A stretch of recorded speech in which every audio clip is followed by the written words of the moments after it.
sudah berbicara memahami keutamaan surat Al-Ikhlas. Surat ini sekali lagi perlu kita pahami maknanya, karena ini adalah surat yang nilainya sepertiga Al-Quran, yang memiliki banyak keutamaan, dan kita sering membaca surat ini dalam salat kita. Maka sangat beruntung sekali kita dapat memahami surat ini, dan tentunya sebaliknya, bila kita umat Islam yang selalu membaca surat Al-Ikhlas ini tetapi tidak paham arti dan maksudnya, sekali lagi sungguh sangat merugi sekali.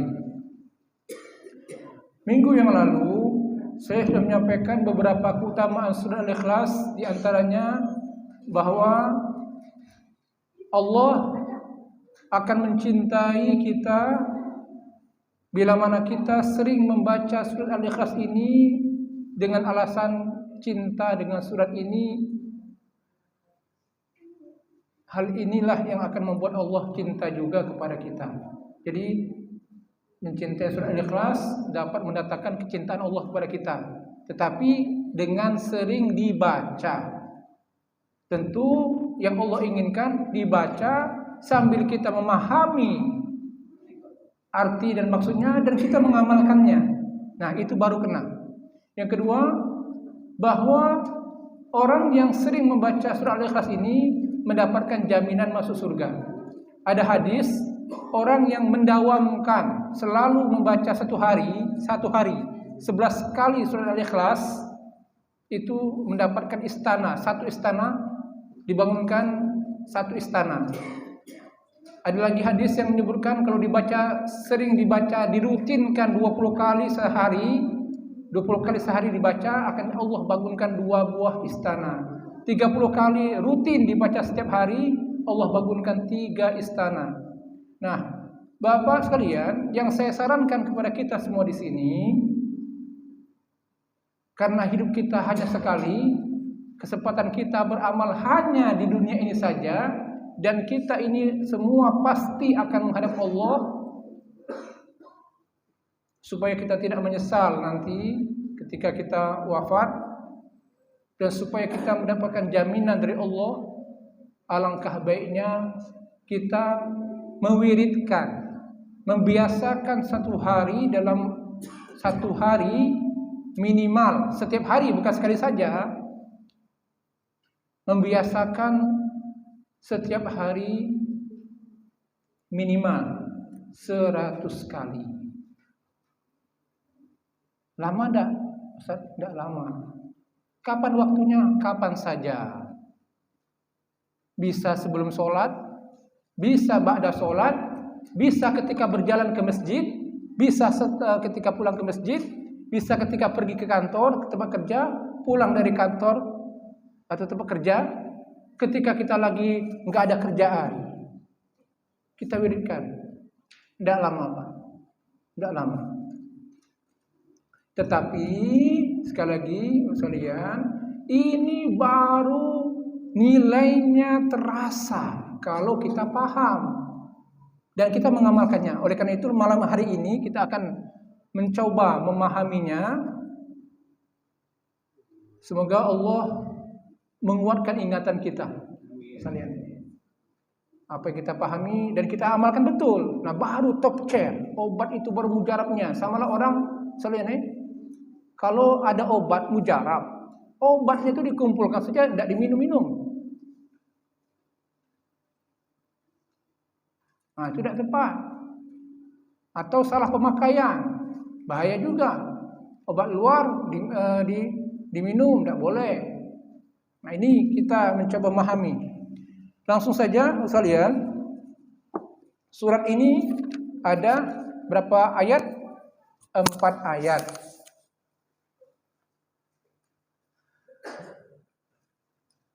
Inti dari surat ini adalah masalah ketauhidan. Dan surat ini adalah surat yang secara khusus menjelaskan siapa Allah. Berarti surat ini menerangkan sifat-sifat Allah, mengenalkan siapa Allah. Makanya siapa yang paham betul surat ini, dia akan paham siapa Allah. Mari kita mulai sekalian.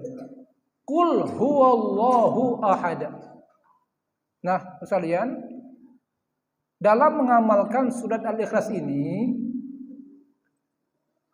kita diajarkan oleh Rasulullah Sallallahu Alaihi Wasallam membaca surat ini dan surat Al-Falaq dan An-Nas. Caranya begini, tangan kita di sini sebelum tidur. Kita diajarkan jangan tidur sebelum membaca 3 surat ini. Begini, ditiupkan, terus bacakan Al-Ikhlas ini, Al-Falaq, An-Nas. Terus diusapkan ke kepala kita, muka kita, terus sampai bawah. Bagian depannya saja, yang punggung nggak usah. 3 kali. Ini yang diajarkan oleh baginda Rasulullah Sallallahu Alaihi Wasallam. Kemudian juga ini kita diajarkan kalau berdoa menggunakan surat ini yang sudah kita hafal kemarin, Pak ya. Udah hafal, Pak ya? Hafal? Jangan lupa, Pak. Kita pengajian kita ini bukan untuk dilupakan, memang untuk kita kuasai. Makanya saya pelan-pelan. Kita belajar pelan-pelan, enggak banyak-banyak, Pak ya. Sedikit tapi untuk kita pahami, untuk kita kuasai betul. Tapi enggak apa-apa. Mari saya yakin Bapak sudah hafal semuanya. Saya ulangi lagi, Pak ya. Kita baca dulu, nanti saya terjemahkan.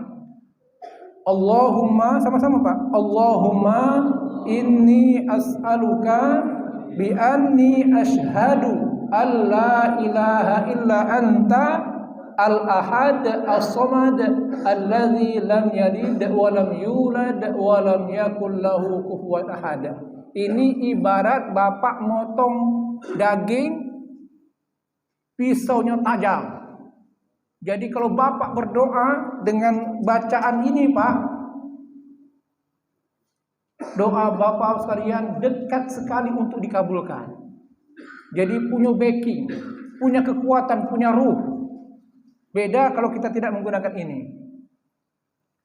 Allahumma inni as'aluka bi anni ashhadu alla ilaha illa anta al-ahad as-samad alladzi lam yalid wa lam yulad wa lam yakul lahu kufuwan ahad. Apa artinya? Allahumma inni as'aluka ya Allah, Allahumma ya Allah, inni as'aluka, inni sesungguhnya aku, as'aluka memohon kepadamu, bi anni ashhadu, aku memohon kepadamu itu ya Allah, bi anni ashhadu, dengan kesaksianku,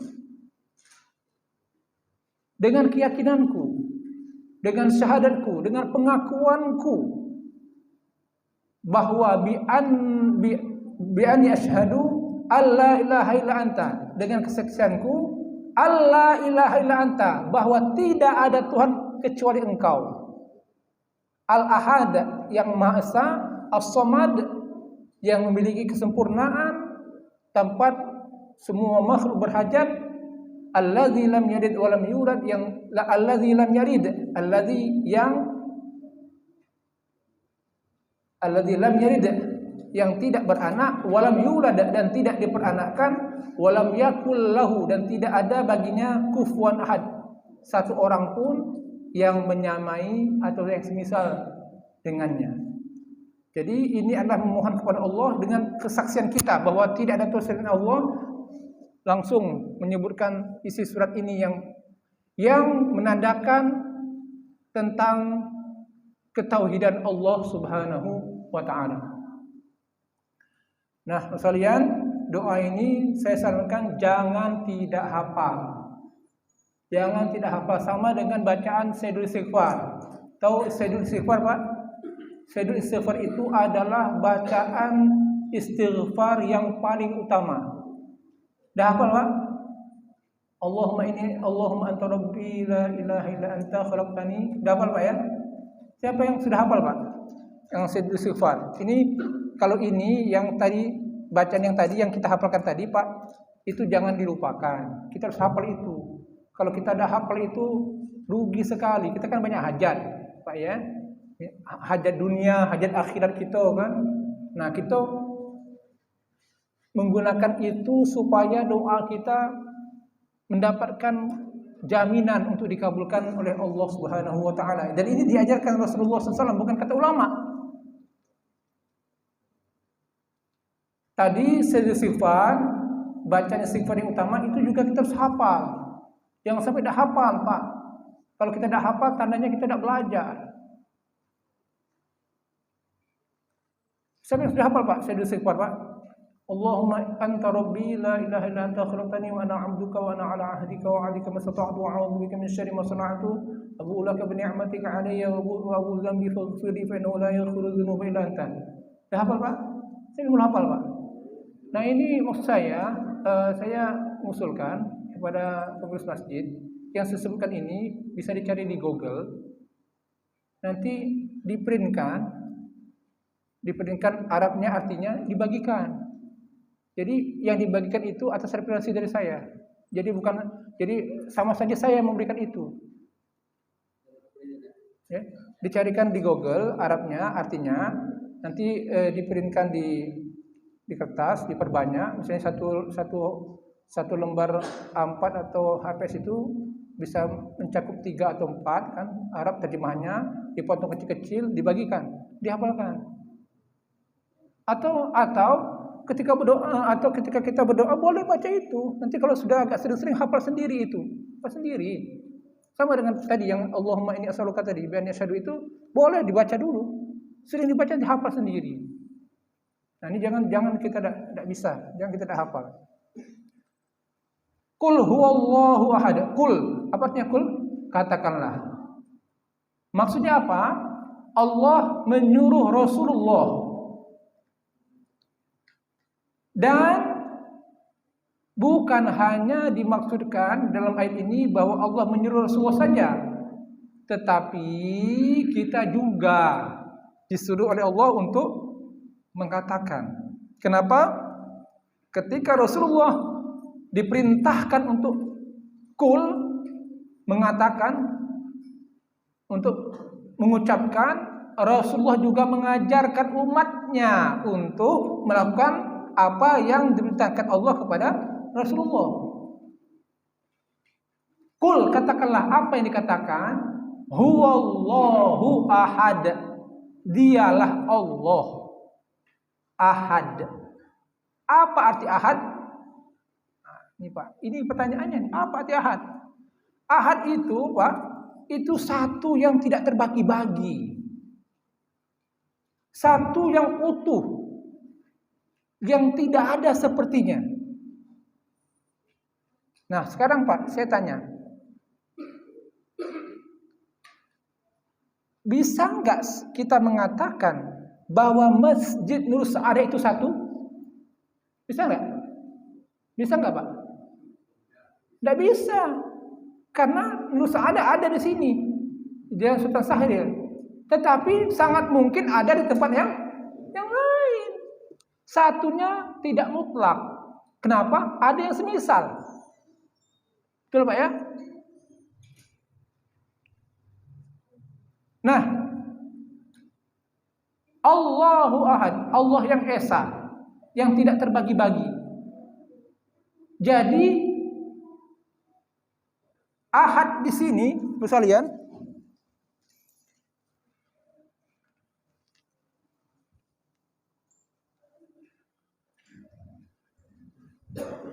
ahad di sini juga, ini kelihatan enggak Pak yang di sana, Pak? Yang di sana kelihatan enggak, Pak?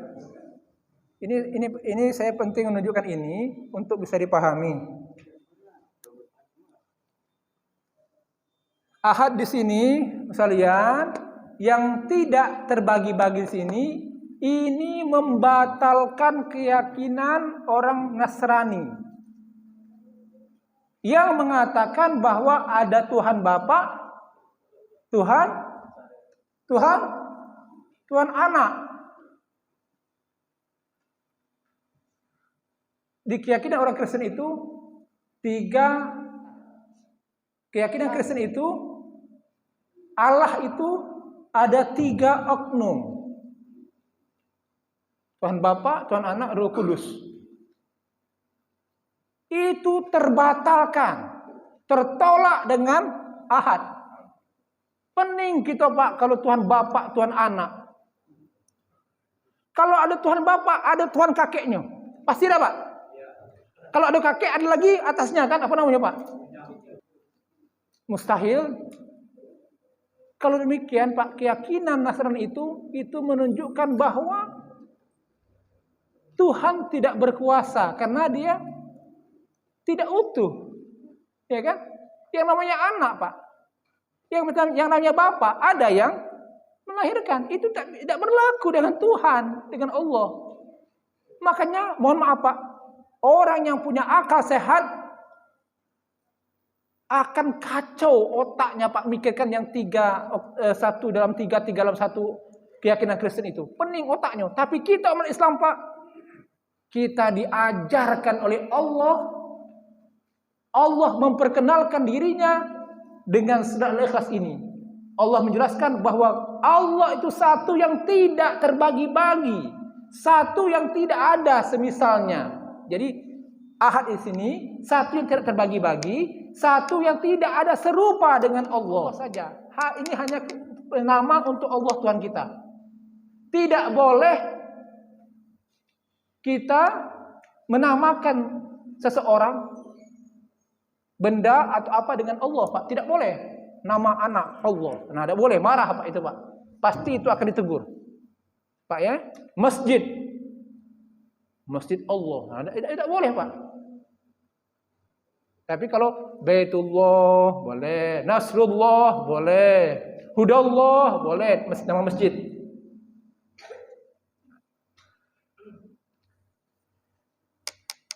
Allah. Kul huwa. Katakanlah huwa Allah, dialah Allah. Ahad. Kul huwallahu ahad. Jadi kalau bacanya Pak pakai tasdid Pak ya. Jangan kul huwallahu ahad, Allahus samad. Dah, pakai tasdid besar. Qalqalah besar. Kul huwallahu ahad. Jadi apa Pak? Satu yang tidak terbagi, satu yang tidak ada yang semisal dengannya. Nah, ini arti dari Ahad.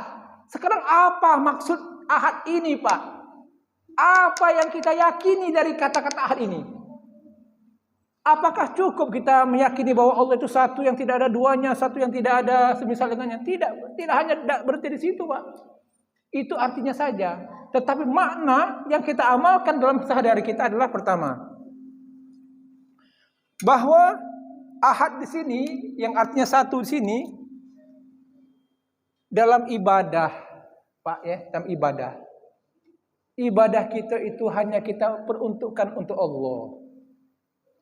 Dalam hal apa? Ibadah. Ibadah kita dengan keyakinan bahwa Allah itu satu, Pak.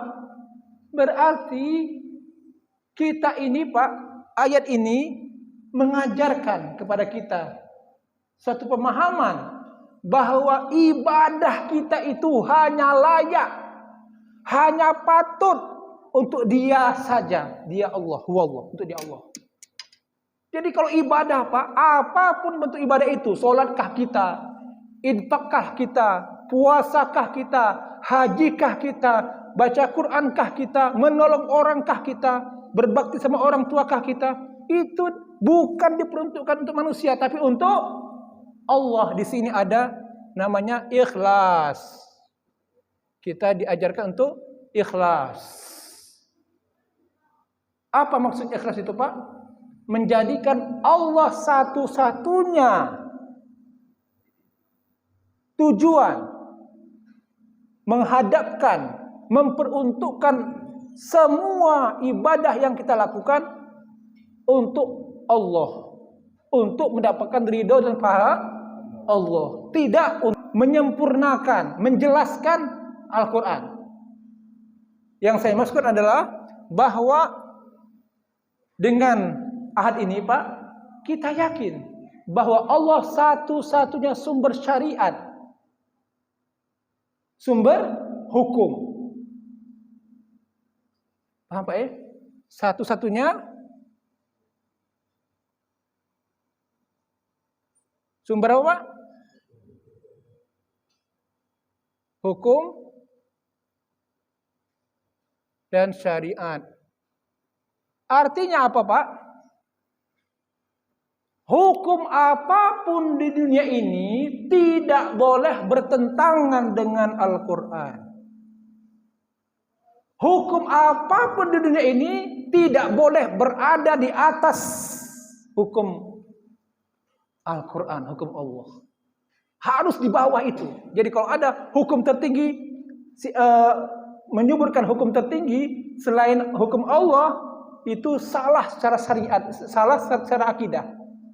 Salah secara akidah kalau orang mengatakan sumber tertinggi hukum itu adalah dia menyebutkan sesuatu selain hukum Allah, dia salah secara akidah.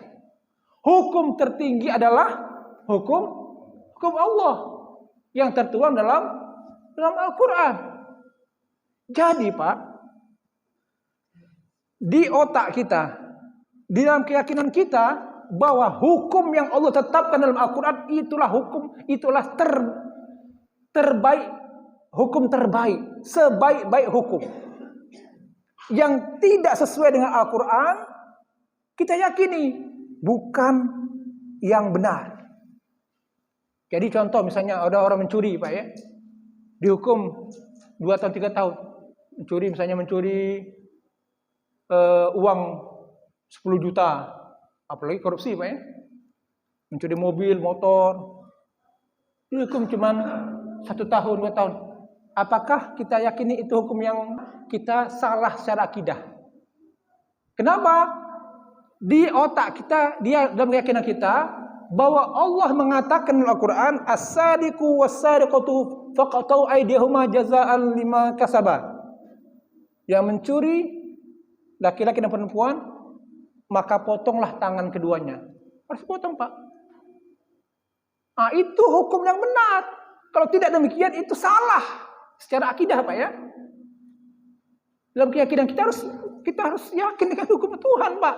Tidak boleh kita menyaksikan Tuhan itu tidak adil. Nah, itu salah kita Pak. Sebagai seorang yang beriman, salah, error kita sebagai seorang mukmin, sebagai seorang Islam. Membunuh harus dibunuh. Berzina, kalau dia masih gadis, masih bujang, dicambuk. Kalau dia sudah nikah Pak, dilempar dengan batu sampai dia meninggal dunia. Itu hukum Tuhan Pak. Orang mengatakan, Tuhan tidak adil. Masa orang membunuh, dibunuh? Ini otaknya Pak. Katanya Pak ya, tidak adil. Tetapi yang mengatakan tidak adil itu, bisa dikatakan Pak, otaknya tidak jalan. Orang membunuh menghilangkan kesempatan untuk hidup. Masa yang membunuh cuma dihukum 10 tahun, 15 tahun, 7 tahun bebas? Adil lah Pak? Tidak adil. Oleh karena banyak yang tidak mengamalkan hukum Tuhan Pak, makanya Pak, banyak sering terjadi pembunuhan, pembegalan. Kenapa? Sanksinya paling 10 tahun, 7 tahun, 5 tahun, 10 tahun, 7 tahun, 15 tahun. Ngapa? Tidak efek jero. Tapi kalau sudah pandio, kalau aku membunuh, aku akan dihukum mati. Woi Pak, mikir Pak 1000 kali wong Pak. Mikir Pak, pembegal itu Pak. Mencuri. Pak, kalau tahu si pencuri itu Pak, kalau dia mencuri ketahuan, potong tangannya Pak. Mana ke halak uang Pak? Potong tangan Pak. Mana pacak nyetir mobil? Mana Pak? Nyetir motor. Mana pacak makan cak kita Pak? Megang pena. Mikir Pak. Tapi kan manusia ini Pak ya, pembangkang Pak. Sok tahu Pak. Padahal Allah itu Pak ilmunya sangat tinggi. Ada manusia kecil sok-sok tahu nak ngangkangi Tuhan Pak. Siapa kau? Jadi itu tidak boleh Pak ya. Ustaz, cak mana Ustaz? Kita ini tinggal di Indonesia Ustaz, tidak mengamalkan hukum syariat. itu Pak tidak melunturkan, tidak menggugurkan keyakinan kita yang tadi. Biarlah itu urusan negara. Tapi dalam keyakinan kita, hukum yang diterapkan oleh negara kita itu salah. Paham Pak ya? Yang benar, hukum tuh Tuhan, itu di dalam otak dan keyakinan kita. Tapi kalau kita membenarkan hukum yang salah tadi, yang tidak sesuai dengan Al-Quran Pak, kita salah secara akidah. Seolah-olah kita mengatakan bahwa hukum yang dibuat manusia itu lebih benar. Berarti manusia itu lebih pintar daripada Allah SWT. Na'udzubillah min dzalik. Paham Pak ya? Nah terus, apakah berarti di situ? Tidak. Ini keyakinan ini Pak, yang saya sampaikan tadi itu, kita ajar ke anak bini kita nak. Kita ajarkan ke anak bini kita. Kita sebarkan. Kalau perlu, baik diri kita sendiri, atau anak kita, murid kita didik dia untuk jadi orang hebat, supaya dia pacak mengarahkan negara ini. Suatu saat nanti, setidaknya dia berupaya supaya bisa berubah menjadi negara yang menjalankan hukum syariat. Tidak banyak Pak hukum syariat itu Pak. Orang paling mencuri dipotong, orang membunuh dibunuh. Apalagi yang zina dicambuk atau dilempar dengan batu. Tidak banyak Pak. Nah di Aceh itu sudah diterapkan Pak ya. Di Aceh. Di Saudi itu Pak jarang Pak orang meninggal dibunuh, jarang Pak. Ada tapi karena hukumannya kan dibunuh Pak ya. Jarang Pak terjadi pembunuhan. Di Indonesia pembegal banyak. Kadang duit 1.000, 10.000, 100.000 orang berani nujah. Ada istri bunuh suami, suami bunuh istri, tetangga nyawa itu cak murahnya Pak. Nah itu Bapak sekalian. Nah termasuk juga yang paling bertanggung jawab di sini pemimpin tertinggi di Indonesia ini Pak, Presiden, Ketua DPR Pak ya, dia paling bertanggung jawab Pak untuk merubah yang tidak sesuai dengan hukum syariat. Yang ketiga, bahwa ini dalam kita memahami ahad tadi Pak ya, konteksnya masih dalam memahami yang ahad ini Pak, bahwa segala sumber nilai, bahwa Allah Subhanahu wa Ta'ala adalah sumber semua nilai-nilai kebaikan. Kita menjadikan Allah satu-satunya sumber nilai. Apa itu sumber nilai maksudnya Pak? Sumber akhlak, sumber kebajikan. Allah satu-satunya sumber apa Pak? Sumber nilai.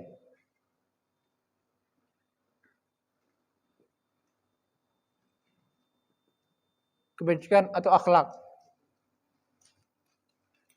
Sumber tata nilai.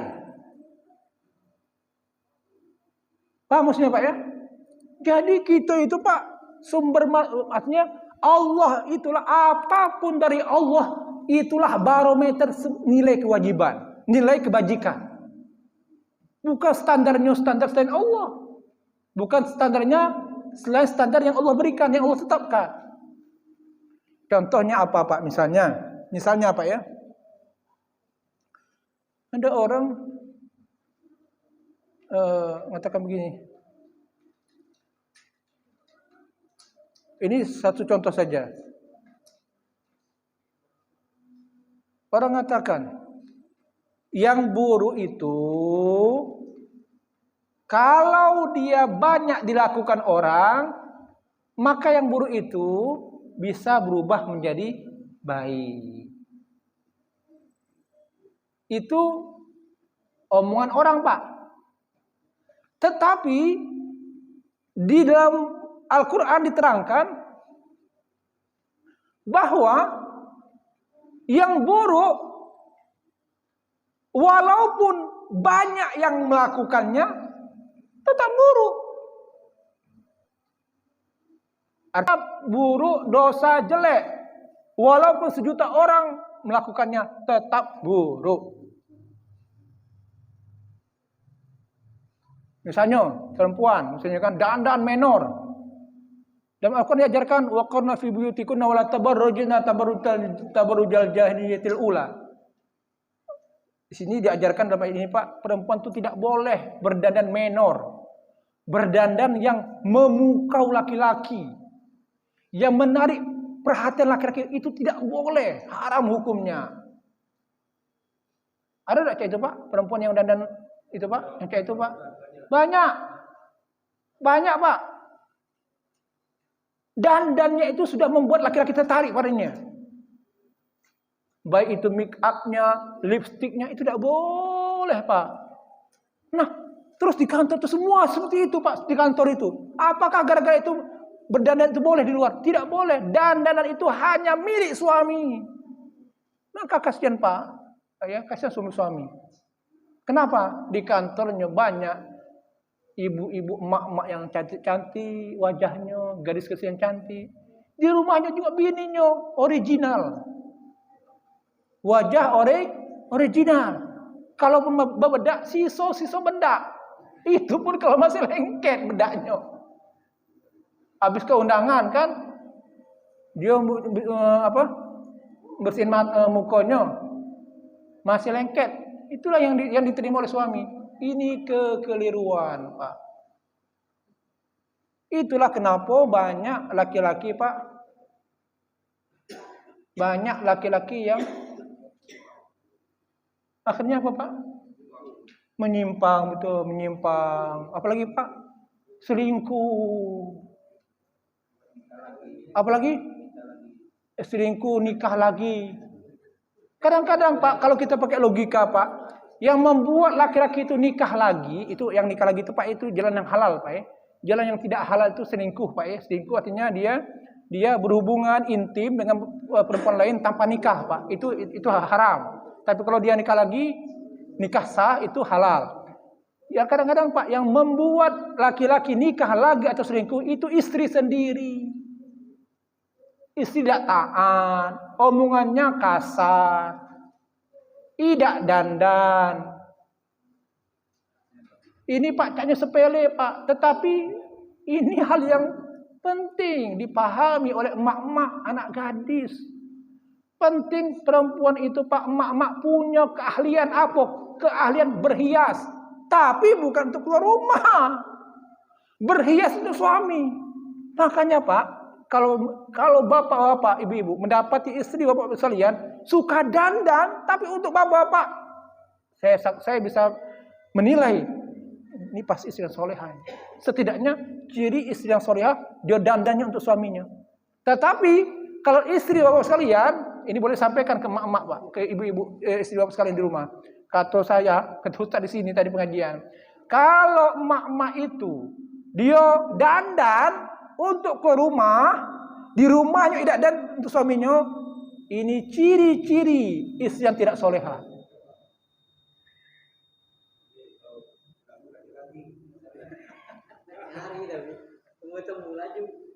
Nah ini Pak, ini perlu disampaikan ke istri kita Pak. Kadang-kadang istri itu berbuat karena udah tahu dia, berbuat karena nafsu dia. Termasuk kita ajarkan anak kita yang masih gadis Pak, ajarkan. Nah, kau belajar dandan, tapi dandanmu untuk suamimu nanti. Buat suamimu itu kasar-kasarnya, tergila-gila dengan dirimu, lebih baik daripada dia ke yang lain. Yang inilah Pak, membuat kekuatan dalam rumah tangga. Kekuatan rumah tangga itu adalah sumber energi Pak. Energi bagi suami, energi bagi seorang ibu untuk anak-anaknya, untuk masyarakatnya juga. Di mana istrinya itu berada, dia tidak mengganggu pikiran teman rekan sejawatnya kan, karena dandannya memukau, akhirnya laki-laki. Perceraian itu bisa terjadi karena seorang laki-laki atau seorang perempuan tidak mengikuti ajaran agama. Yang seharusnya perempuan itu dalam agama diajarkan dandan untuk suami, dandannya untuk selain suami. Yang terjadi adalah kemaksiatan, dosa, menambah dosa, sehingga orang lain pun akhirnya terbawa dosa karena dosa yang dilakukan oleh perempuan tadi. Nah, persis apa ini? Baru satu ini, Pak. Ada lagi, Pak, bahwa yang keempat.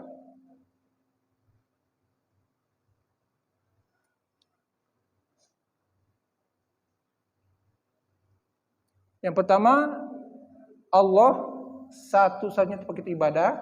Yang kedua, Allah satu-satunya sumber hukum. Sumber syariat. Yang ketiga, Allah satu-satunya sumber nilai, sumber tata nilai, sumber kebajikan, sumber akhlak. Ada lagi, Pak, bahwa Pak, Allah memiliki sifat yang hanya Dia, sifat-sifat yang sempurna. Yang sifat-sifat sempurna itu hanya Dia yang memiliki, tidak ada yang lain. Paham, Pak, ya? Satu-satunya yang memiliki semua sifat yang sempurna.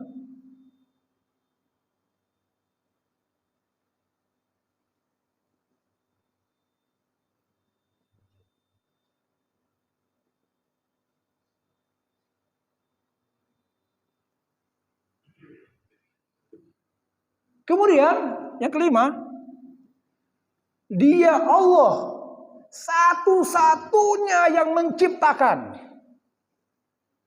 Tidak ada yang lain, Pak. Dia ada, tidak ada yang menciptakan selain Allah. Satu-satunya apa, Pak? Yang menciptakan. Termasuk yang keenam, satu-satunya Tuhan yang tidak ada Tuhan selain Dia. Apa lagi, Pak, tadi? Nampak ya?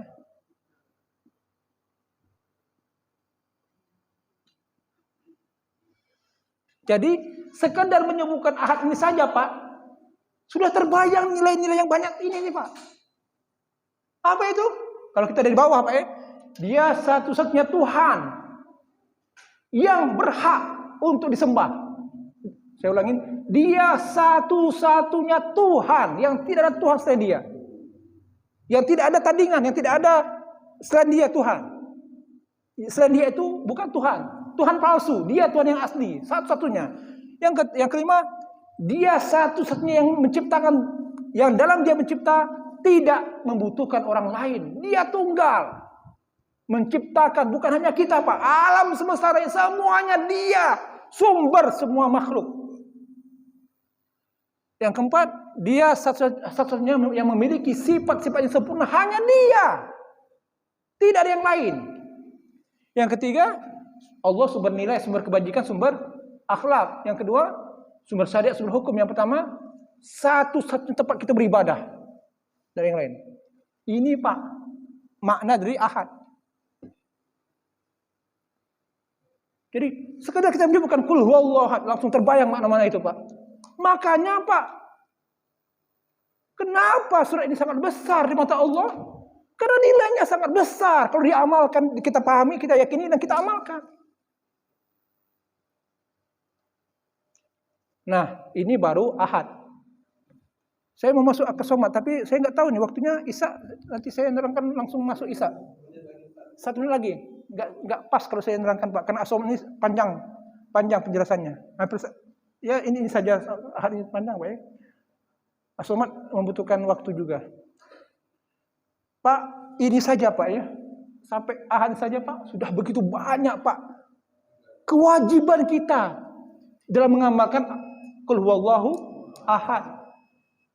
Makanya, Pak, dengan keyakinan ini, ketika orang berdoa dengan memiliki keyakinan ini dan dia betul-betul mengamalkannya, Pak, kenapa Allah itu berat untuk tidak mengabulkan, Pak?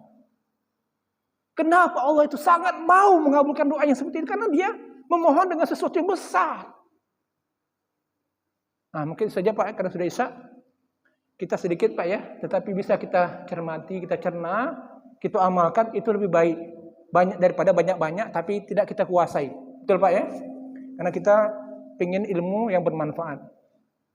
Subhanakallahumma bihamdika nashhadu an la ilaha illa anta nastaghfiruka wa natubu ilaik.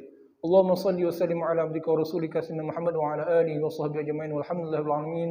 Allahumma a'inna ala dzikrika wa syukrika wa husni ibadatik. Allahumma habib ilaina al-iman wa zayyinhu fi qulubina وكره إلينا الكفر والفسوق والعصيان واجعلنا من الراشدين. اللهم إياك نعبد وإياك نستعين اهدنا الصراط المستقيم صراط الذين أنعمت عليهم غير المغضوب عليهم ولا الضالين آمين. اللهم إنا نسألك بأننا نشهد أنك أنت الله الذي لا إله إلا أنت الأحد الصمد الذي لم يلد ولم يولد ولم يكن له كفوا أحد. Ya Allah, ya Tuhan kami mohon kepadamu ya Allah. Ya Allah, berikanlah kami ilmu yang banyak yang bermanfaat ya Allah. Mudahkanlah kami mengamalkan ilmu yang Engkau ajarkan kepada kami ya Allah. Ya Allah, kami mohon kepadamu ya Allah dengan kami menghadiri majlis ilmu ini ya Allah. Engkau kabulkan doa-doa kami ya Allah. Engkau kabulkan, Engkau wujudkan semua hajat-hajat kami ya Allah. Engkau bantu kami dalam urusan dunia dan akhirat. Sesungguhnya Engkau Maha berterima kasih. Sesungguhnya Engkau Maha Pengasih dan Maha Penyayang. Rabbana atina fid dunya hasanah fil akhirati hasanah wa qina adzabannar. Sallallahu ala sayyidina Muhammad wa ala alihi wa sahbihi ajma'in. Subhana rabbika rabbil izzati amma yasifun wa salamun alal mursalin walhamdulillahi rabbil alamin. Semoga bermanfaat. Mohon maaf. Assalamualaikum warahmatullahi wabarakatuh.